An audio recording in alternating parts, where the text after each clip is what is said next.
What is going on, class? It is Mr. White here, back with another week of online learning and another video for you guys. So today we are looking at conflicts on the frontier. Okay, so what that entails is Native American groups in the United States, government, Texas government, sort of colliding. They had been doing that for a while, pushing Native Americans out of their land farther and farther west. But as the country is growing more and more, and they're expanding west and west, again, they're pushing the Native Americans even farther west, okay, out into the plains area. Um, and so basically, this era starts with the construction of the railroads. Um, the United States starts to build railroads throughout the whole country, basically to move things along faster, move goods along faster, move people along faster, and it is going to create a large boom in the economy. Okay, so we'll talk about, like it says right here, the Medicine Lodge Creek Treaty. Um, which was a failure. Then you will move on to two different battles that occurred, one at Adobe Walls and the other at Palo Canyon. And lastly, Buffalo Soldiers. Okay, I think they're a pretty important part of history, um, African American history, especially of understanding the Buffalo Soldiers, how these men fought, despite all the challenges and adversities these guys faced. So I did skip over a period of history known as the Reconstruction. Okay. Um, this is a period after the Civil War where the country is trying to, reconstruct itself, right? To construct is to build, and they have to reconstruct themselves after this violent war that tore the country essentially in half. Okay. Normally during school, I would never ever skip over Reconstruction. Um, but seeing as we are only have so much time left until we're either back in school or school is out, I decided I'm gonna skip over it and just try to teach the main important parts as we move throughout the rest of the year. So we'll talk about this next week. We'll talk about cotton, cattle, and railroads. The week after that, we'll do the age of oil, and you guys will actually get to create a CD that week. You'll make tracks and artists. You'll make them all up involving oil, and you'll make a cover. We do this regularly during school. That was the plan. And then we'll move on to World War One, in the 1920s, World War Two, and we'll see where we go from there. Okay. All right, guys. So we're gonna start off with Medicine Lodge Creek. I did not make a PowerPoint for the video this week. I felt like I would just go through the actual assignment with you guys, reiterate some parts, as well as extend some parts. Okay, go into a little bit more detail. Okay, so the Treaty of Medicine Lodge Creek, they met at Medicine Lodge Creek in Kansas, okay, in 1867, as I mentioned. A large group of Native Americans, as it says, 5 groups right here, will actually convene there with the U.S. government, and they are going to try to work out a peace deal. Okay, as the railroads are being built, Native American tribes were very against this, right? It comes in their land. They do not want the railroads there. They're out chasing their main source of food, which is buffalo. Um, they're possibly growing crops, but a lot of these plains tribes are very nomadic people. Okay, so they have to rely on being able to go when and wherever they want, and when they want. So Again, the U.S. government meets these people, the Native Americans, all together, and they try to work these treaties out. Okay, and they do sign three different treaties, as it mentions right here. One with the Kiowa and the Comanche, another with the Plains Apache, and a third with the Arapaho and Cheyenne. Okay, so under these treaties, the Native Americans decided they would stop the opposition of construction of railroads. Okay, in exchange for that, the U.S. government offered them many things: weapons, food, supplies, and a large part of it is reservations. So reservations are these large amounts of land that the Native Americans could essentially live on. Okay, we still have reservations today, mainly in Oklahoma. We do have one out in Livingston. Um, this is where the Native Americans could live, and they could sort of make their own rules and laws and govern themselves, and the American government would not, do anything. Um, and this treaty was not a success. Okay, first of all, I don't think really any side intended to keep their end of the treaty. For one, the Native Americans, they had, their chiefs who were kind of in charge of what they did. But the thing about a chief is they're not like a president, okay? The chief is someone that speaks out, to other groups, sort of like a diplomat leader. But they are not like a president that we have now. Okay, they don't really make rules. The people inside the tribe kind of do that on their own. Okay, so the United States government thought that just because these chiefs agreed that they would go back and they would tell their people this and their people would totally follow it. That did not happen. Okay, a lot of these Native American tribes did not want people coming into their land, right? So they did not stop the attacks. The U.S. government also did not uphold their end of the deal. They set huge amounts of acres for these reservations, and you see 2, 3 years down the line, they start changing down the size of these reservations. So they would not, keep their end of that bargain as well. Um, they sort of didn't upheld their end of giving all the supplies to the Native Americans. Um, and so from the get-go, this treaty was not going to be upheld. So for this assignment, guys, you're going to create a web chart. All right, this is the web chart with the Treaty of Medicine Lodge Creek. So you'll write Medicine Lodge Creek in the middle right here. Okay. Your chart must have 4 key points attached. I have 6 right here. If you want to do all 6, that's perfectly fine. But you must have at least 4. Okay, at least 4. So read this and tell me some key parts about it. What were the agreements that occurred, right? Um, was this treaty successful? Um, so that's up to you guys on 4 key points you would like to put on there.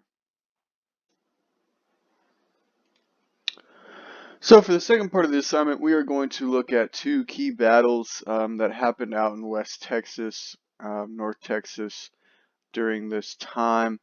The first one we look at is Adobe Walls. Okay, so the vision of a Comanche medicine man. They were also called shaman. His name was Issa Ta'i, and I probably butchered that. But he told Quanah Parker that to attack these buffalo hunters that were up in the panhandle. Okay, so the site of this attack was called Adobe Walls. The medicine man, I guess, has promised victories, and he told Quanah and the men that bullets would not harm the warriors. Okay, he had a vision that the bullets would not harm the warriors, and that would be a very easy victory um, for these Comanche Native American tribe. Um, and in 1874, June, Quanah Parker, he is actually the son of Cynthia Parker. Normally we would study her a little bit. She was a Anglo-American who was actually kidnapped during a raid by a group of Native Americans, and they raised her like her, she was their own, and she assimilated into the Native American culture. And she would have actually be captured back by Anglo-Americans, and refused to assimilate back into Anglo-American culture. So she's a pretty interesting woman. Um, and we would look at her, but we are not now. So Quanah Parker, like I said, is her son, and he is now sort of a chief.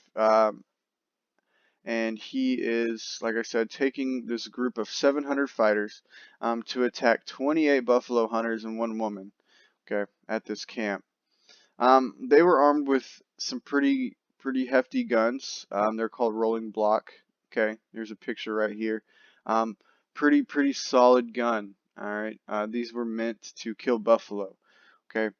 Um, so one, they had to be accurate over a long range, and two, um, they had to be able to penetrate buffalo hide. Okay, had to penetrate that thick layer of fat essentially in order to kill the buffalo. Okay, so these were pretty accurate guns. All right, and when this attack happened, um, like it says, the hunters survived the initial attack and only suffered 2 casualties. Over the next few days, the Native Americans lost about 15 fighters, while the hunters lost only 2 more. Okay, so this is a pretty big defeat. The Native Americans decide they have to withdraw. They can't really get close enough to do a lot of damage with these buffalo guns. Okay, Quanah Parker himself was actually injured in the retreat. One of the buffalo hunters shot his horse, and knocked him off and injured him pretty badly. Um, and so because of this loss, right, the frustration that it caused, they have 700 versus 28, right? You should win. Okay. However, they didn't. So this created a lot of frustration.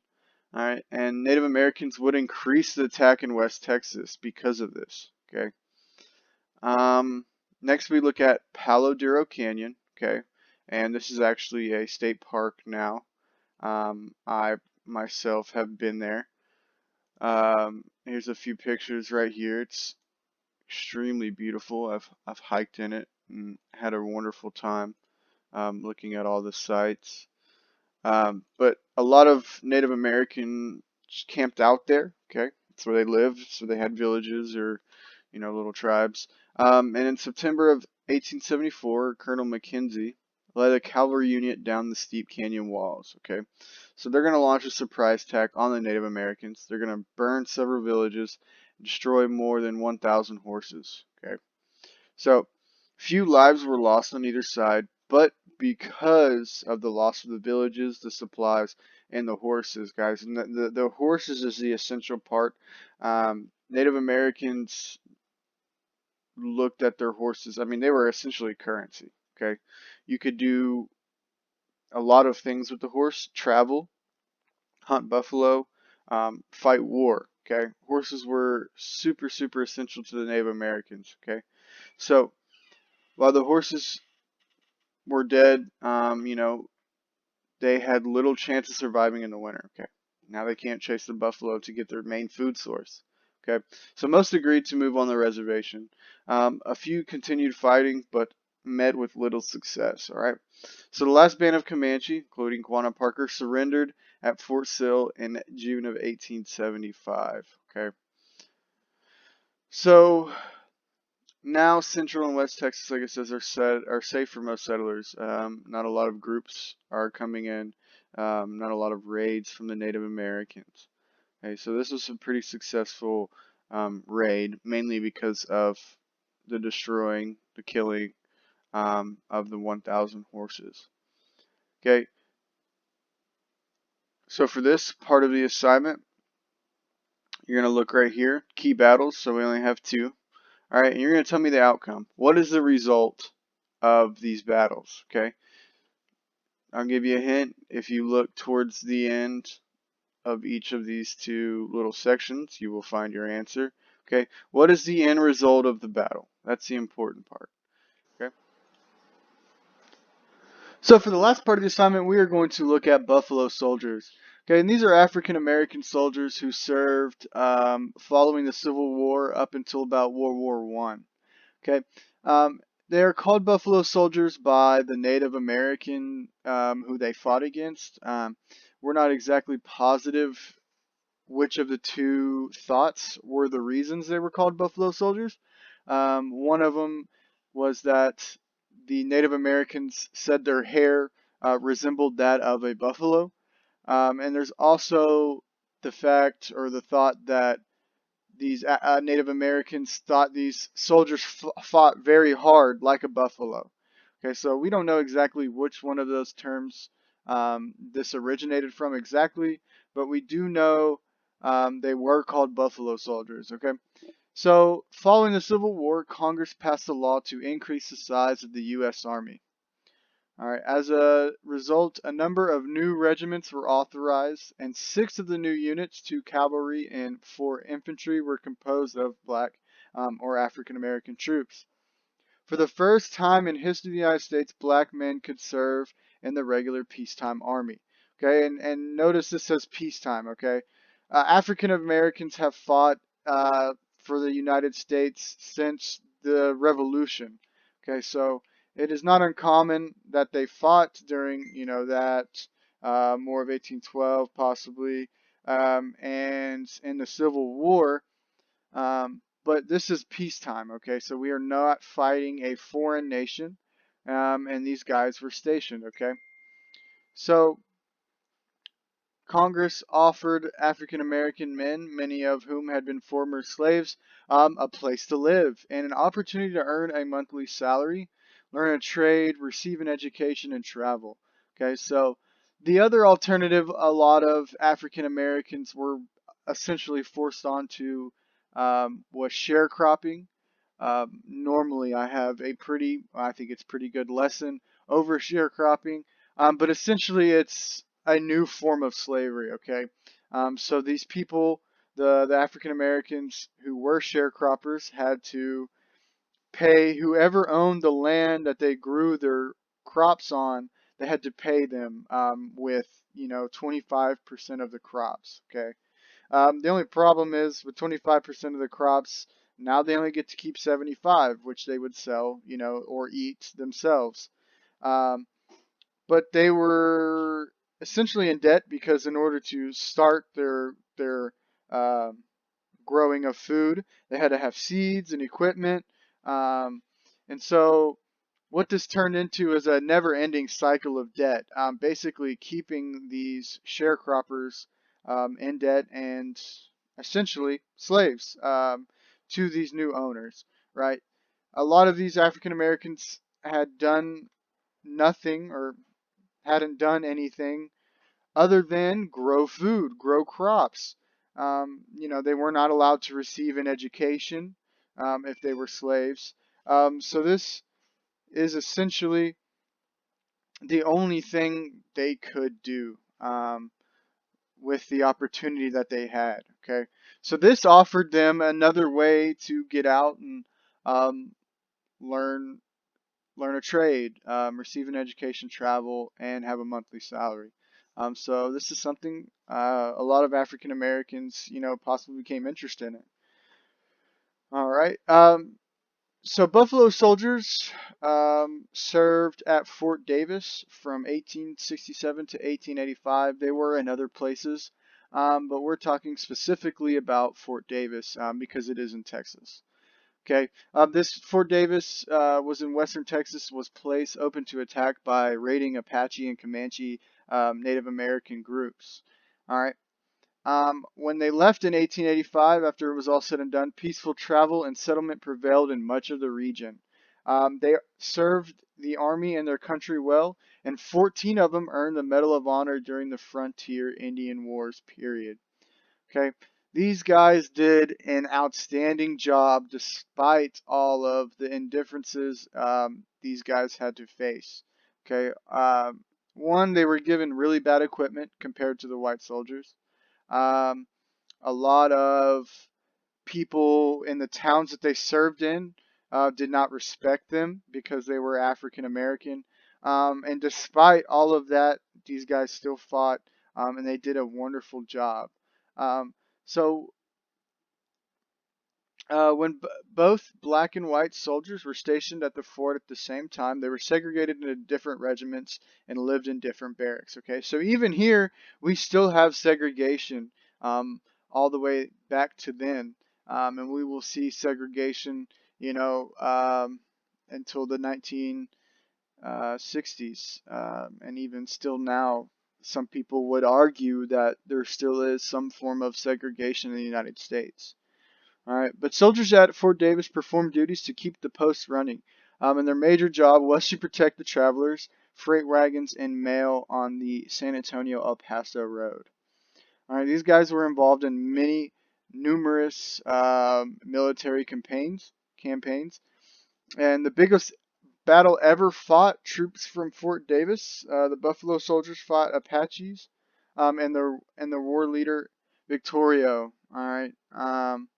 So if you go out to Fort Davis, they do have a museum, and all this other cool stuff, sort of glorifying the Buffalo Soldiers and all that they did. All right. So for your assignment, you're going to basically answer the who, what, when, where, and why of the Buffalo Soldiers. So who were the Buffalo Soldiers? What did they do? Where did it happen? Okay, we talked specifically about a place that happened in Texas for this reading at least, right? When did it happen and why did they do it? Okay, and I talked about all of those things. It's all also in this reading, which I essentially just read to you and extended on. Okay, for an optional extra assignment, this is not for a grade, but I thought it was interesting.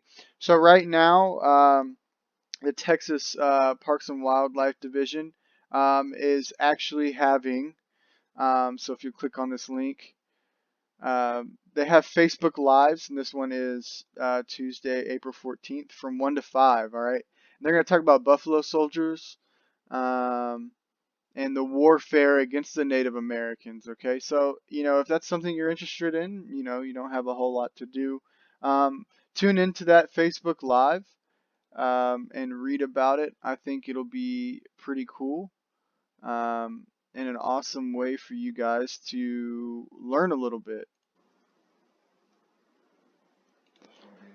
So for that assignment, exactly, guys, you'll tune into that Facebook Live and you can take some notes and then just write a half-page paper describing what you discussed during the live feed. And you can write it on the back or, if at the bottom of this right here if you'd like. I'd just like to know what maybe you guys watched and listened to and learned, and I think that'd be really cool. So if that's something you guys are interested in, you have the time and the internet capabilities to do that. I think that'll be an awesome opportunity for you guys to further your learning a little bit. That about it sums it up for this week's video. Guys, if you have any comments or questions, don't be afraid to let me know. You have my email, you have my Remind, Microsoft Teams. I'm having a Zoom on Wednesday, tomorrow, which is April 15th from 12 to maybe 12:30, 12:45. So just let me know, guys. I hope this video helped you out. I hope the reading helps you out with this assignment.